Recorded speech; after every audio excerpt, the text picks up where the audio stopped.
rien. Oui, je me souviens. We are gone back rien. You will speak to us now. Where will you fight for the land that is yours? Are you men? You can hear it in the rustle of the poplar leaves at the bend in the river they call Batoche.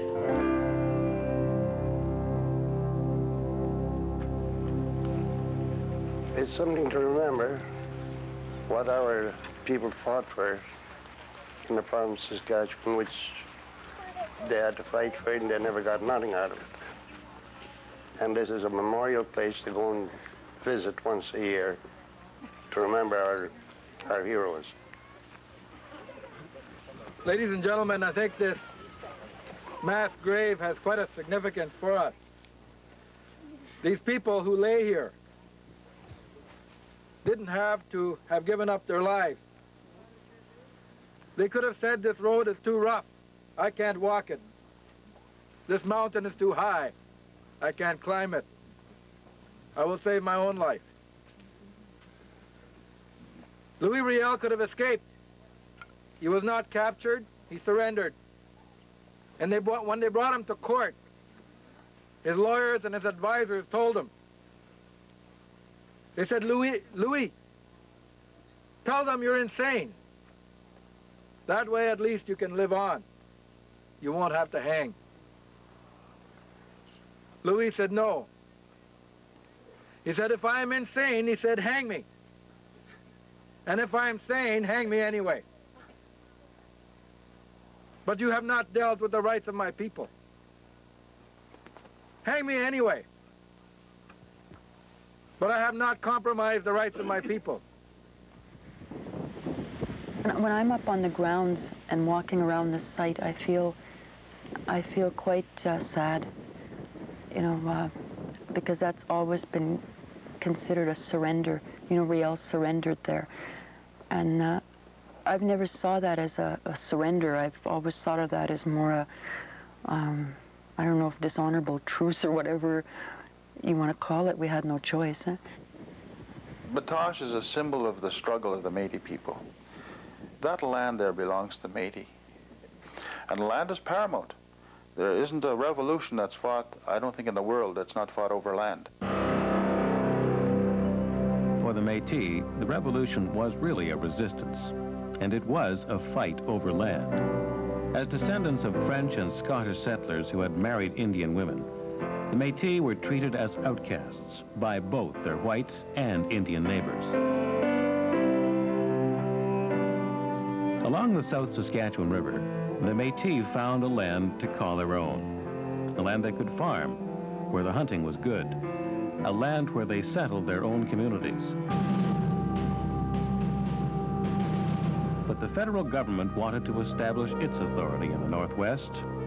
In the winter of 1885, Prime Minister Sir John A. Macdonald sent federal forces to silence any Métis challenge to Ottawa's control over the land. Led by Major General Frederick Middleton, the government troops fought the Métis on 5 separate fronts in Saskatchewan and Alberta. The most famous confrontation was the Battle of Batoche. The Battle of Batoche raged for 4 days in the spring of 1885. Fewer than 300 Métis and Indians defended Batoche from rifle pits that surrounded the village. Middleton's forces numbered 800 heavily armed soldiers, but the Métis so effectively held their positions that Middleton was forced to change his battle plans repeatedly. The Métis were led by Gabriel Dumont and Louis Riel. Dumont was an experienced buffalo hunter, a man who was sharp with his rifle and proved to be equally sharp as a warrior. It was his battle plan, along with the determination of the Métis people, that kept the federal forces from making a quick kill at Batoche. Louis Riel never carried a gun, never fired a single shot. He was the spiritual leader of the Métis. He fought his battles with a Bible and the conviction that his people had been treated unjustly. As a former member of Parliament, Riel was well versed in the politics of the Canadian government. He knew the only way his people could keep their land was for them to fight to the bitter end. On the final day of the Battle of Batoche, the federal forces bombarded Métis positions relentlessly. The Métis had run out of bullets and had to fire rocks and nails from their muskets. They were forced out of their rifle pits and the battle was over. 25 Métis and federal soldiers had died, and the village of Batoche was destroyed. Riel and Dumont managed to escape after the battle. Dumont fled to the U.S., but Riel gave himself up a short time later. He was tried in Regina for treason, but the trial was a mere formality. The jury had already made its decision, and Judge Hugh Richardson was eager to see Riel convicted. On a cold November day in 1885, Riel was hanged. His death has been a symbol for his people, a symbol of the struggle for a home for the half-breed. Say, Apito!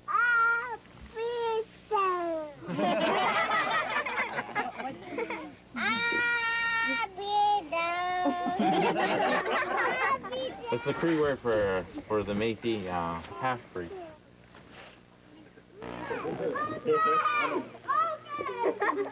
Okay, guys. I'm going to take you for a walk over to where the landing used to be and show you where Gabriel... What's the landing? That's where Gabriel had his ferry. This is the old ferry house. And Gabriel used to live here with his wife, Madeleine. Okay, and I'm going to show you his... Gabriel was always my hero, and Madeleine. My great-grandmother was still living when I was young. And she remembered the battle. And Gabriel was her uncle. When the soldiers came during the resistance, when our people were fighting to hold their land, they came over there and they burned his house down. They burned everything down, his barns, burned all sorts of things down. No, Gabriel had run away and so had Madeleine, but they adopted a little girl and nobody knew where she went after the fight was over. That's why this land likes kids. It likes kids to come here and visit because they really love children. Yeah, this is a really pretty place. That's the South Saskatchewan River in there. And that's a really special river to our people, to Métis people. Because that river takes us far, far away. And it used to be like a highway. And all of our people used to build their houses close to the river. That's why they're called river lots. Yeah. This was a river lot. These were all river lots along here. That meant they were long, narrow strips from the river. These river lots were offered to the Métis along with other land through scrip notes or certificates. The government hoped these peace offerings would put an end to the Métis land claim disputes. But the government's real intentions had little to do with giving land back to the Métis. They wanted white settlers to buy land in areas populated mostly by Métis. The scrip transactions were complicated, and most Métis couldn't read or write and didn't understand the value of their scrip notes. Many of those who succeeded in getting their scrip allocations waited months and sometimes years for the land to be distributed. They got fed up and traded in their scrips for money, usually at a fraction of their face value. The government also left loopholes to make it easier for white land speculators and businesses to take over Métis scrips. A lot of Métis people got script and lost it in all kinds of unscrupulous ways. And one of the stories in our family, how we lost our scrip land. My dad was about 12 years old when my grandfather died. And when he was alive, he used to keep all of the important papers in a tobacco can. And they lived in a log house with rafters. And this tobacco can was kept up on the, in the eaves on top of one of these rafters. And everybody was always told that was the most valuable thing we had, that was the script. And that nobody was ever to take that out of there. That was special. When my grandfather died, this man came on horseback, or two men came on horseback, and they told my grandmother, who couldn't speak English, my dad understood a little bit, told my grandmother and my great-grandmother that my grandfather hadn't paid taxes and that we could lose the land. They could lose the land. And I guess my grandmother didn't know what he was talking about, but she had been told never to let this paper go. And so she just told my dad she didn't know nothing, and they didn't have any papers. And so this man told them that the police would come and, take her to jail if she didn't come up with these papers. So, I mean, the people were still afraid of policemen and soldiers and stuff in those days. I mean, it wasn't, stories were still alive. My dad says that he climbed, his mother told him to climb up there, and he remembers climbing up to the rafters and taking this tobacco tin down, and the man taking all of the papers, everything, whatever papers, like baptism papers, marriage certificate, everything was in there. And he said that he would come back in 2 weeks, and he never came back. And so the people got kicked off of their land, and the German immigrants moved onto the land, and we ended up on the road allowance. The Vens still live on the scrip land that was given to their family at the turn of the century. They were able to keep their acreage near Batoche because they knew how to play the government's game. The government maybe would have helped them a little more understand, I think, what was going on. Probably maybe a lot more would have kept it. Like I said, Dad's uncle was a lawyer, and I'm sure he understood everything that was going on, and that's so like to keep the land and stuff with these scripts. But many didn't understand, and the government's campaign of deceit and trickery was successful. Most Métis came out empty-handed, while others prospered at their expense. Two Saskatchewan bankers, W.F. Alloway and H.T. Champion, benefited most from the government's scrip land policy. Together, they held over 7,000 scrip notes with a land value of 1.2 million acres. The company, along with the land, was later sold to the Canadian Imperial Bank of Commerce, one of Canada's largest banks. Today, the land is worth close to $100 million. Less than 10% of the land ever ended up in Métis hands. The scripts went to all sorts of people, who became land developers, speculators. Some of them gambled. I mean, they did all sorts of things. But most of the time they were taken from women who were alone, or, men were out in the trap lines or wherever. And, in the 40s, and there were dispersals, where people were put on cattle cars and they were moved. Their homes were burned behind them. When people think of cattle cars and people being loaded, they think of wartime Germany, when those things happened here.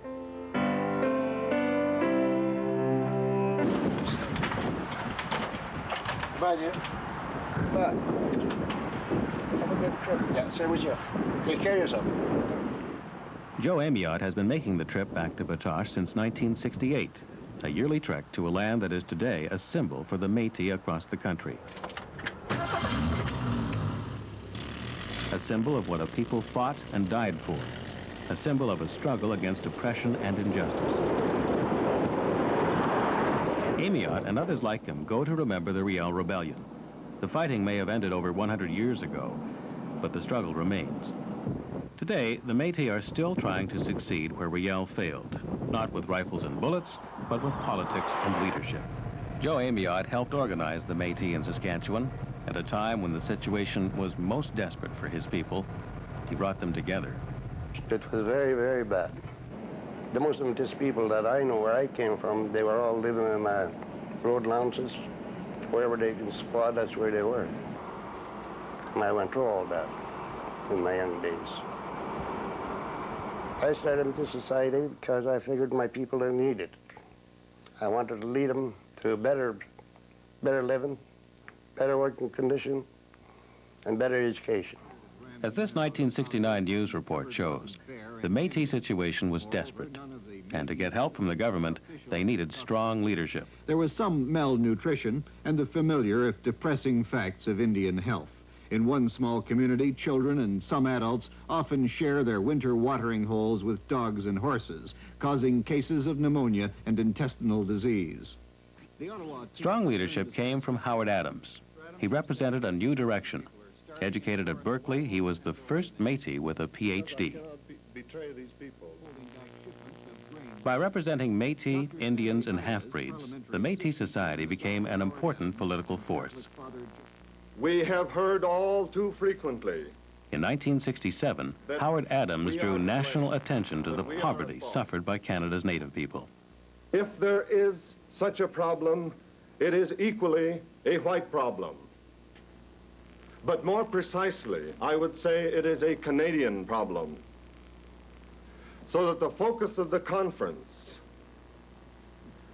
is not upon where we as native people have failed, but it is focused in the direction of where, how, and why has the educational system failed the native people. His methods were radical. He taught the Métis to be political, to take their anger to the streets.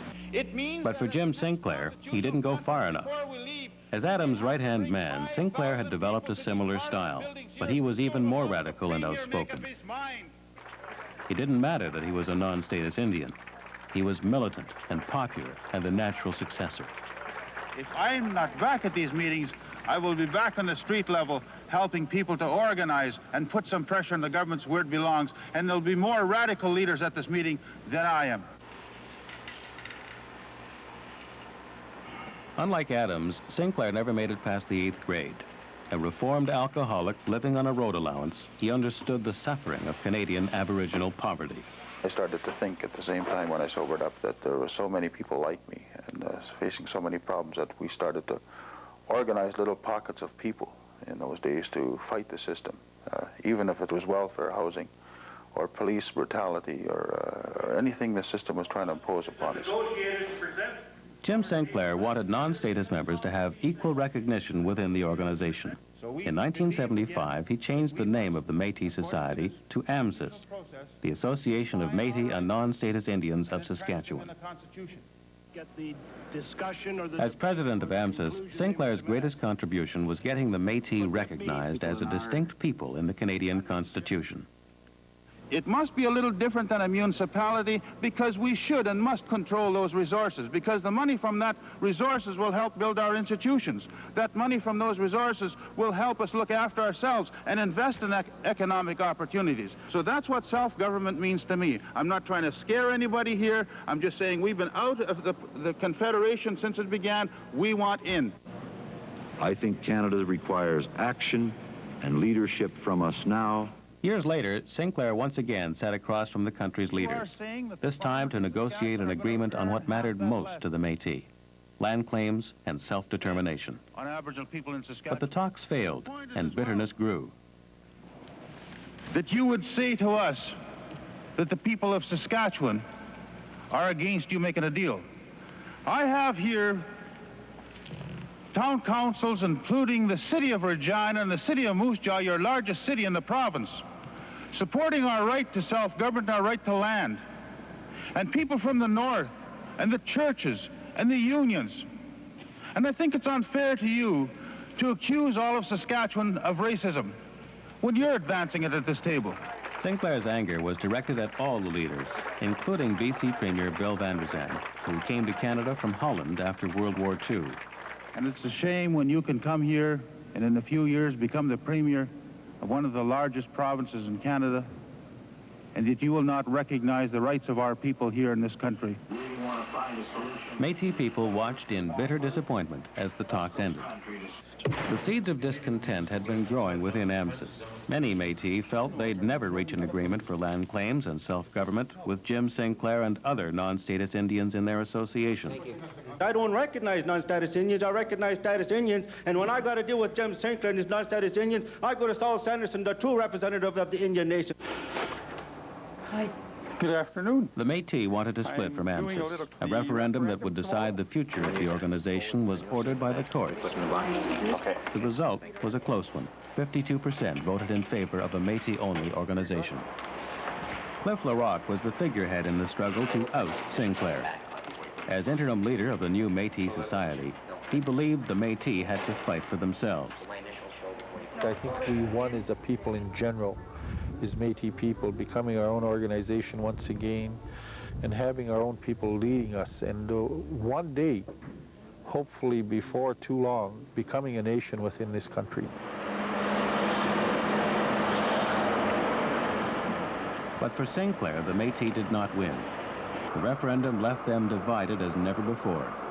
He accepted his defeat and vowed not to stand in their way.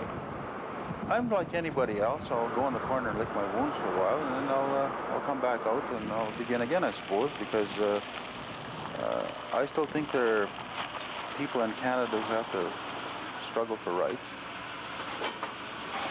I don't want to divide the Métis people. I want to bring them together. And if there was to be any further division amongst the Métis people, it would be a disaster. You know, and I think that the time maybe has come for the Métis to begin getting together and to work out some of the problems they have. Weeks later, the courts brought down a decision that would shape the future for the Métis and non-status Indians. Control of all AMSUS assets was given to the new Métis Society of Saskatchewan.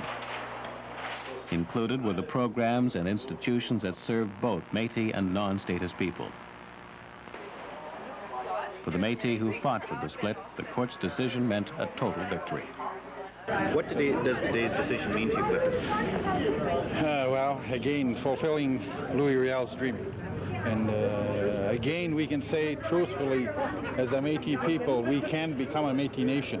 We were unable to say that in the past because of our affiliation with the non-status people.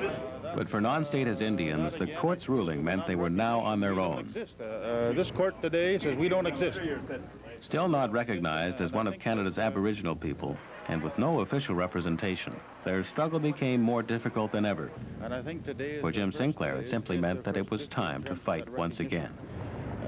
The problem that we do have now is there are some people that are left out of Canada's Constitution, and I think there are a few of us, and that struggle's going to have to continue on.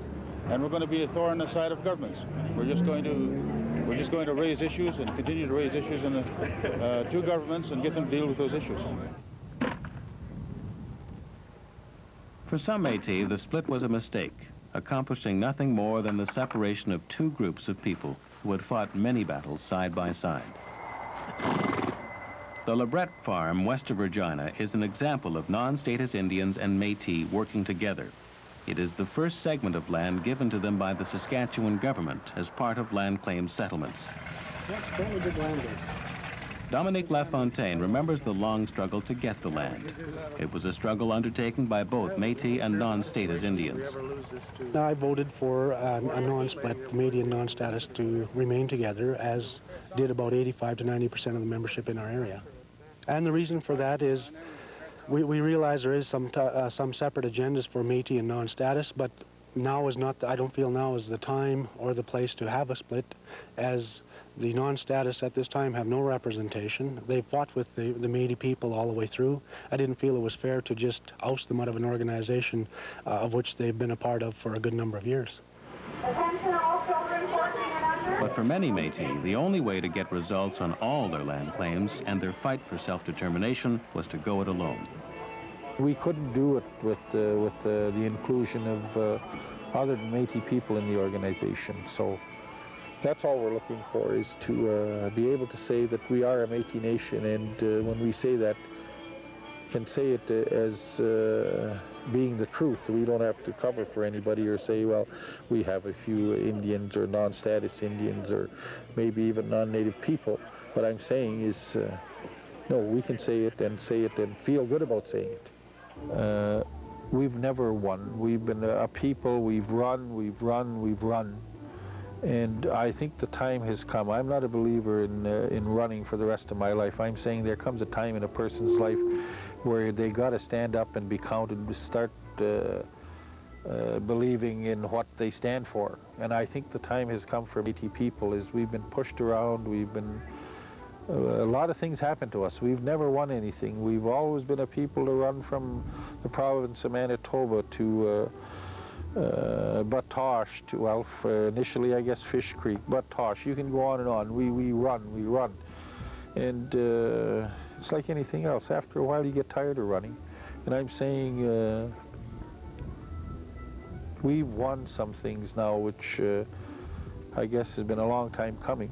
That's where the landing used to be. It would come down here, and then they'd It's been very painful for me. I've been part of the move to separate. because there are non-status people and status people within my family circle, not in my immediate family. And it's really hard because a lot of hard feelings, you know, there's been a lot of bad feelings, but to try and talk to each other, you know, and understand that as a Métis person, it's vitally important for me to be able to hang on to what I have to pass on. I don't have a reserve. I don't have the kinds of things that Indian people have to pass on to their children. There's no Indian Act. There's nothing.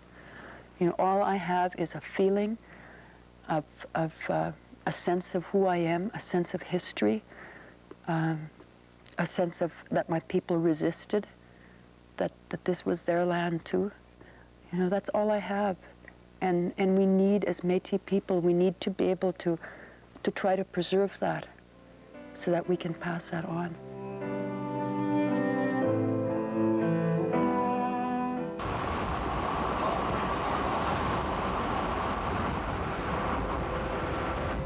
Here we are. We're in a cramming ground. An old Batoche place. Let me tell you of a man that all of us know. The stories and tales that we heard of long ago. His name is Louis,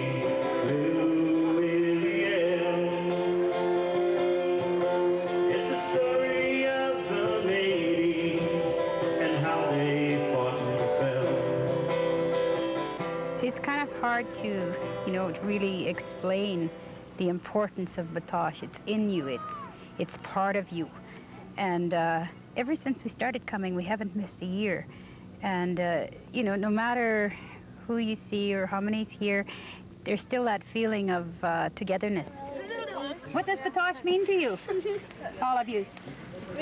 What does it mean to you? When we say we're going to Batoche, what does it mean? What is that? You sound like you're going to play cards, eh? Well, you know that Rose Boyer wants to see that feeling of togetherness carry on to the next generation.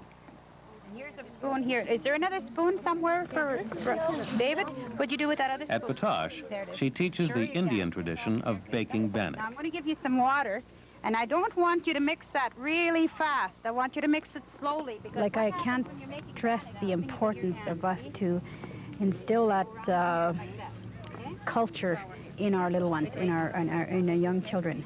That is the most important part of our culture, to be able to teach our children it. Because if we don't teach our children that this culture that we are experiencing here today, if we don't teach them that, it will be lost. It will be for nothing that those men have fought and died for. It'll be all for nothing. Just keep going round and round and round like this till you get it all firmly together, okay? Wait a minute now. There. Okay, Tammy, where's...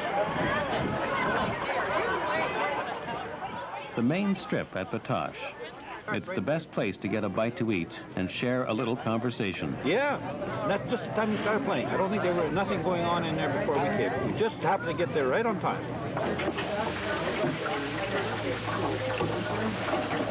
It's also the only place to find fast food, Métis style. 2 bannock burgers and a cheeseburger. 2 bannock burgers and a cheeseburger. Did you want fries? Did you want fries? No. The strip is where people go to resume old acquaintances and catch up on a bit of old news. Boy, is that square dancing ever something to see, eh? Isn't that beautiful? All those costumes and that. Man, that was really nice. You know, we were working on paddock. I was getting hungry and I didn't want to leave any of the festivities there. I got a kick out of that lady that lost one slipper, and then later on I think she got rid of the other one on purpose there, maybe just to make it a little easier to balance and slip around. That was really nice. That jigging was really good. Security at Batoche is handled carefully. Every year, the RCMP assigns special teams of native officers to patrol the Batoche Days celebration. I suppose it's more comforting because they makes you feel more at home, and you know, it's people you could talk to. And it probably makes them like more at ease, and where like if we had to deal with a certain situation, they'll probably feel more comfortable that we're there. How are you today? For Constables Emma Kaitwehat and Kevin Missons, it's important that they make people feel comfortable. Enjoying the weekend so far? Good. That's what it's for, huh? Enjoy the weekend. Have a little bit of fun. While visiting the campers, the team is also checking for alcohol. Drinking is not allowed on the Batoche grounds. It's more quieter this time. You know, there's less people, and the people are more the older generation, and they're here to watch the, you know, square dancing and all the dancing, I suppose. But it's not all work. After her patrol shift, Emma hopes to take part in the celebrating herself. It's just trying to learn how to, you know. I mean, it seems like fun, the way the music just kind of gets to you, you know.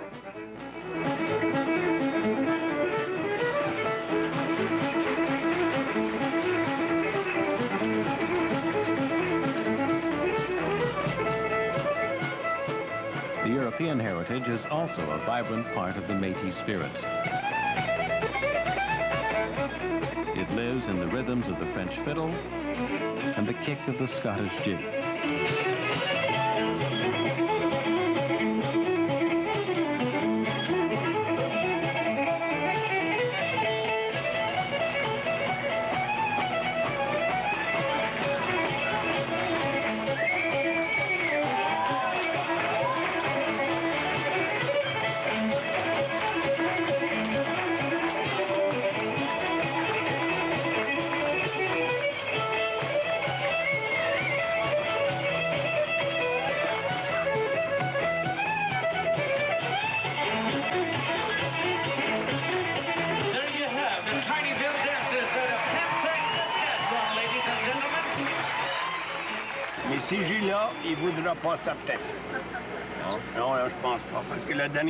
The Métis language has been passed on from generation to generation.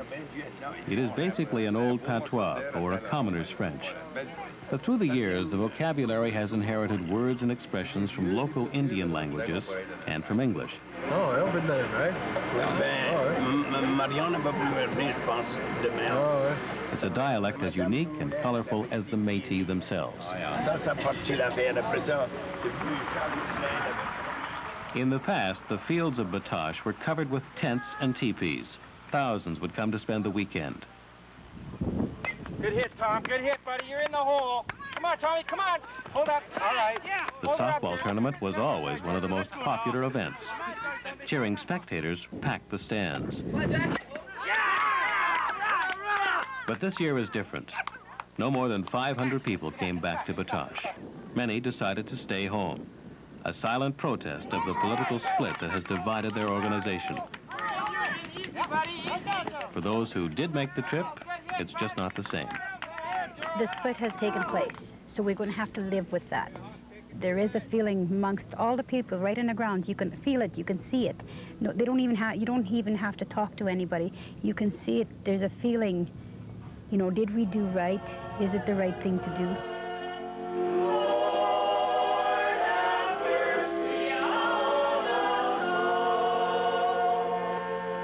Dear friends of this Christian community, in our opening Mass is also part of the Métis commemoration. Christianity has always played an important role in the spiritual heritage of the Métis. This year, the priest tries to heal the wounds left by the bitter political infighting. And the Lord is saying that in a very strong way to all the Métis people and Native people who are gathered here this morning. It is to you that he comes in this 3 days of celebration. It is to you that he wants to empower you, to bring the sort of healing that will make you feel from your brokenness will come this wholeness, where indeed, as a strong people of the past, you will live your cultures and your traditions.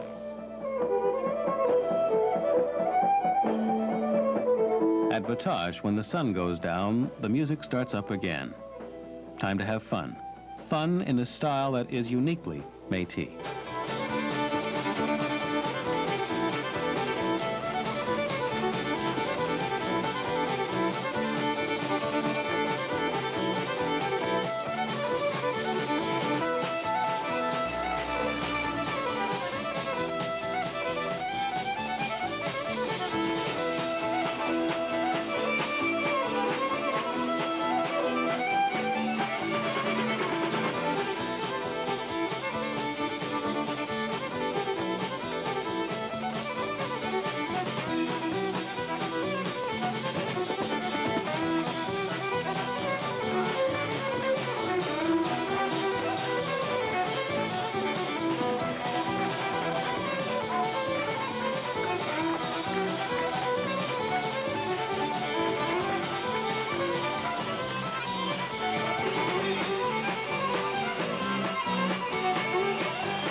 For younger generations of Métis and Indians, the political battles of their people seem far removed from their day-to-day lives. Far removed from the hostility and violence of city streets, streets that have become home to hundreds of young Native people.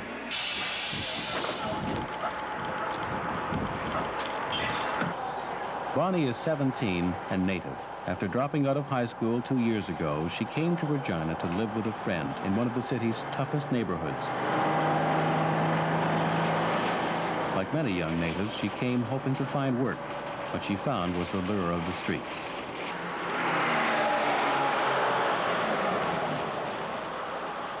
Well, where I was living, there was only natives there that were always drinking and getting into trouble. Everyone there, they had their own lifestyles. Like, a lot of them would shoplift for a living, and they were all doing drugs so much and drinking all the time. And I didn't like the fact that I was living with someone who couldn't do this responsibly, and so it gave me a bad outlook on how I should act. So I started getting into that more.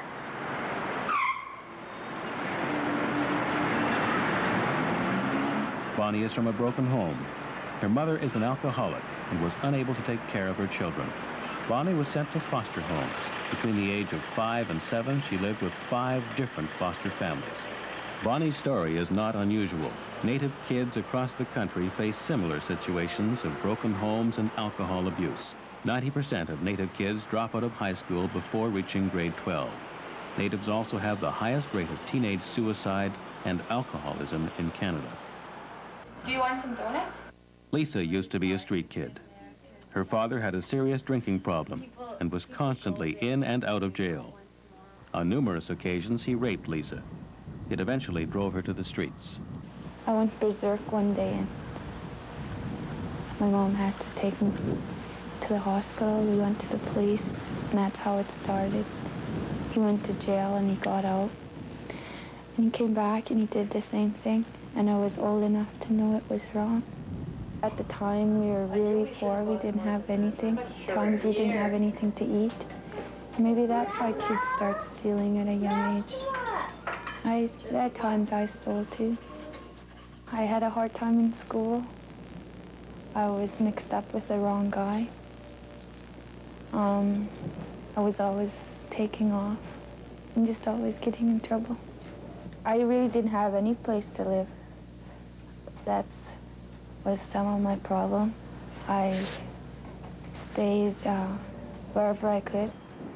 Where she could usually meant old abandoned houses or buildings that were cold, dirty, and dangerous. Who did the 3 blind mice run after? No. No. Both Bonnie and Lisa were able to find a way off the streets and get their lives in order. Well, my sister, she's given me a lot of direction, and I don't know, she tells me what I should do, the way that she wants me, and I want to please her and the rest of my family, so I've tried to do what I think is right and not care about the Native reputation or anyone's reputation but my own. I stopped when I realized I couldn't live like that. There was more out there for me, and basically because I was pregnant and I wanted a better life for my baby. Didn't want him to grow up or live with me like how I was living. But for many young Native people, it's hard to see life beyond the streets. Many never leave. Others die there, victims of a society that has all too often cut them off. If we don't recognize our young people as being the treasures of our community, you know, when people talk of diamonds and gold and stuff like that, we have to see our young people that way, because if we don't, we'll never survive as a people. Jerry Morin is a Métis lawyer and one of the new breed of activists. He's also one of the architects of the AMSIS split and has taken a leading role in the shaping of the new Métis society. He senses a growing frustration among Canada's Native people, frustration with government neglect of Aboriginal rights, frustration that will eventually lead to confrontation. if the concerns of Aboriginal people are not dealt with adequately within the Canadian political system, with the legitimate channels open to us in the next few years, then I think there is a very real possibility that that there will be some kind of violence out there. I mean, we've already seen signs of it. We've seen the trouble that the Mohawk Nation, for example, have had with the authorities out in the east. We've seen the trouble that the Haida Nation out in the West Coast have had in terms of trying to get recognition for their Aboriginal title. When you look at it realistically, I think there is already a lot of violence out there for Native people. You know, they're committing violence against one another out in the streets and stuff like that, and there are many Native people who fill up our prisons and so on. So I think there is a form of violence which has already been taking place out there for a number of years. It's just a question of when that violence and then that aggression and that frustration is going to be channeled externally rather than internally within the Native community. So, you know, realistically, I'm very afraid that if these concerns aren't dealt with in the legitimate channels within the Canadian political system, I think there's a very real possibility that some unfortunate events will take place in the future.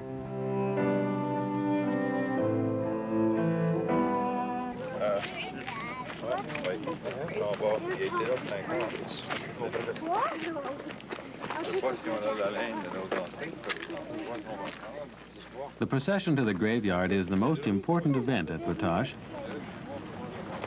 It's the reason many Métis make the trip every year. Old and young walk side by side, sharing in the pride of their past. They walk in remembrance of their ancestors who fought and died in these fields. They remember Louis Riel and Gabriel Dumont and how they never gave up their struggle.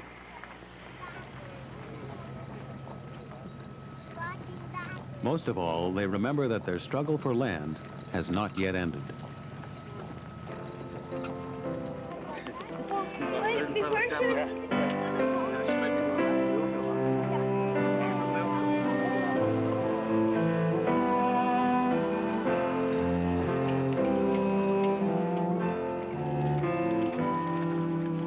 I'm really proud of them. I like to be able to say that I'm a descendant of them people, because as far as us nowadays, we are not in the, we are still maybe talking to governments, but not in the same way as they were.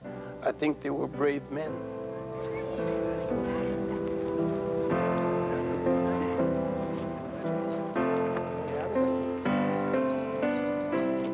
I guess the fact that this is recognized as Métis land, and to be here and to be a part of this congregation of people, I guess is what makes it feel good. It's like coming home again. On the South Saskatchewan River, there's a crossing and a bend that they call Batoche.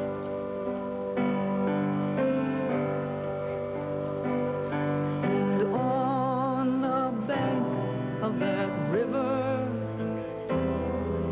a battle was won, and the people were lost. I think of the men that died there and the mothers that suffered by losing their boys to something they believed in, where they could have run away and said, to heck with it, you know, we can't go on, we're not going to lose our lives for something, you know, just like this. But they believed in it so strongly that they laid down their lives for us. On the South Saskatchewan River, the crossing and the bend and the banks remain, but the people have long since been scattered. Town's still there, but it's not the same. But you can hear Gabriel and Riel even yet. They are whispering, you can win what once was lost. You can hear it in the rustle of the poplar leaves at the bend in the river they call Batoche.